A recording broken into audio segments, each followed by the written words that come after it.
We really have an opportunity to invest in a collaborative relationship, and there are some unique challenges to women in agriculture around the world. Yeah, I think we've seen some success on tariff reductions in recent years, or in the last year, and that's one of the reasons we're actually in India, is to be able to capitalize. Bharat में इन दिनों चुनावों का दौर चल रहा है और इन चुनावों में एक अहम मुद्दा कृषि और किसानों से भी जुड़ा हुआ है, लेकिन इसी बीच एक कोशिश और एक कवायद चल रही है भारत और अमेरिका के बीच कृषि के रिश्तों को सुधारने के लिए। और इसी कड़ी में अमेरिका से एक ट्रेड डेलीगेशन एग्रीकल्चर बिजनेस को लेकर भारत आया हुआ है। Under secretary of agriculture trade mission की एलेक्सिस टेलर हमारे साथ हैं, उन्हीं से बात करेंगे। Welcome to India. Thank you. And I was referring to the ongoing elections in India, and at a time you are visiting India to take forward the trade and agriculture relation between India and United States. So you are seeking a greater market access for the American products in Indian market. But what makes you believe that the agriculture relationship and partnership between India and the United States can further bolster the India-US relationship? I think there are some large global challenges that the entirety of world agriculture have to really grapple with, from growing food insecurity to climate resiliency in our agriculture sector. And I think as two large agricultural producers and two large agricultural importers, we really have an opportunity to invest in a collaborative relationship where we can expand trade, expand agricultural opportunities for both of our producers, that is ultimately good for our consumers as well, that promotes climate resiliency, climate adaptation, which is critical around the world, and bolsters food security. But recently you were part of an event which was largely focused on the participation of women in agriculture, and this has been a matter of concern for the global priorities, because we have seen civilizationally women have been part of the agriculture production process in the chain, but they did not get their due. In both our economies, this has been a matter of ensure their participation. But especially in a country like India, it is a matter of bigger concern because we have a volume of population in India. How do you think that India and United States can work together to ensure the greater role and the value of women in the agriculture workforce? Yeah, I think this is a really important question. And one of the reasons why the United States is leading an effort to declare 2026 the International Year of the Woman Farmer under the UN process. India has co-sponsored this resolution, and so I think we recognize that there is a challenge here, and there are some unique challenges to women in agriculture around the world. Challenges around access to land, access to capital, and then access to training and technology. Again, if you maybe can't own that farm land, together we can come with India and with the global community to really elevate these issues and amplify the important role women have played in agriculture and will play in the future. I think advancing women into more leadership roles is also really important. Half the world's population is women, and women want to be able to identify with who is growing their food. And women are farming, but we need to be able to address those challenges so women can continue to lead in this space globally.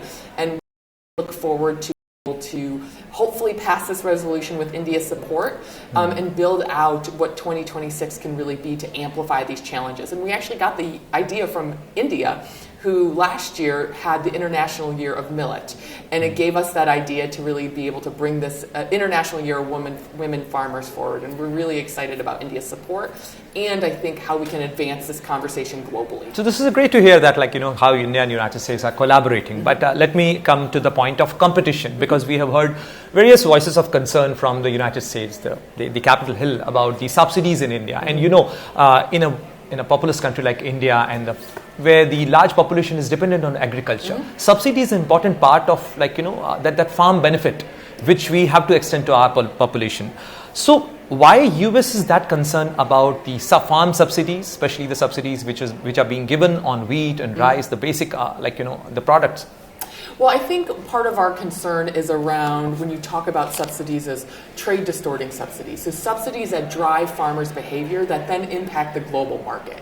And we in the United States are focused on subsidies because we also have subsidies, but to do so in a way that incentivizes production that doesn't impact the global trading environment, because these are global commodities. And so what one country can do, especially a country with as large of production as India or the United States, you can really distort world markets. And so as we think about tools like crop insurance that help de-risk agricultural production and provides a safety net, but does so in a market-oriented way, I think that's the conversation that we are really focused on. At the same time, I think there are new emerging topics we want to focus on, like climate resiliency, climate smart agriculture, sustainability in the agricultural space, and how do we help our producers in the United States and adopt new technologies, adopt climate smart farming practices that consumers are asking for, but also from a climate perspective, we have to be adaptive. We have to be bringing on new technologies. And what do those support structures look like? Secretary Taylor, we are having this conversation on a special day, when the world is observing the International Earth Day. And there are two concerning issues around us. One is climate change, rising temperatures, and another is the flaring up of the conflict zones. And both are having its own impact and bringing duress to the food supply chain. How India and United States are working together? If you can list out the points of collaboration. Is it more about collaboration or having competition? Because you also have your farmers and farming issues, and we also have a huge population on that. I think it's about both. One of the things this week, we have a large delegation, 130 Americans, U.S. businesses, from the agricultural industry, from states as well, who are interested in expanded opportunities here in the Indian market.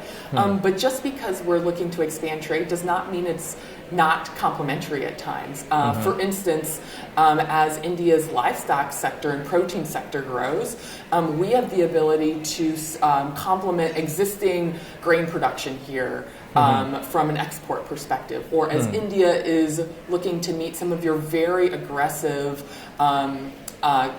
climate goals from on-road fuel carbon reduction, the United States can help advance ethanol production, whether from ethanol or from U.S. corn, which also provides a feed product for your livestock sector, right? And so these can be complementary in nature. At the same time, I think investing in climate smart agriculture, in best practices around crop insurance, in best practices around data collection, which really has to drive, I think, global decision making as we think about climate change. Secretary Taylor, can you list out some of the products which you are looking at to have a greater market access in India? Well, because US is also another big destination for the India agri products. Absolutely. Just recently, we opened up and we began importing pomegranate arils, mangoes. So U.S. consumers are also enjoying Indian food and agricultural products, just like Indian consumers are enjoying that for the United States. One of our largest exports are tree nuts. So we export a lot of walnuts and pistachios, pecans, almonds, and so we have a large contingent of that, as well as feed crops, ethanol. India is a large importer of industrial ethanol, and so we have a really big delegation both on the agricultural side, but also on consumer packaged goods side and kind of direct-to-consumer products, which I think is good for Indian consumers. And just like the U.S. consumers really enjoying some of those Indian products as well. A very last question. Do you think that now we would witness reduction of the WTO contest and WTO disputes between India and United States post your mission, or what are the priorities you're working upon to reduce those kind of disputes and tariff reductions? Yeah, I think we've seen some success on tariff reductions in recent years, or in the last year, and that's one of the reasons we're actually in India, is to be able to capitalize on that very progress that we've seen on some tariffs, which is good, like I said, for Indian consumers. India pre those retaliatory tariffs, was our #1 market for apples. Now that we've been able to lower those tariffs, we're seeing growth in our apple exports again. And again, good for Indian consumers. So I think we are interested in further collaboration bilaterally, and we'll continue to engage multilaterally on a variety of topics, some that we don't always agree on, but that's why we have those forums to be able to engage on them. So from Apple phone to apples, actually. Thank you very much, Secretary Taylor, for having this conversation.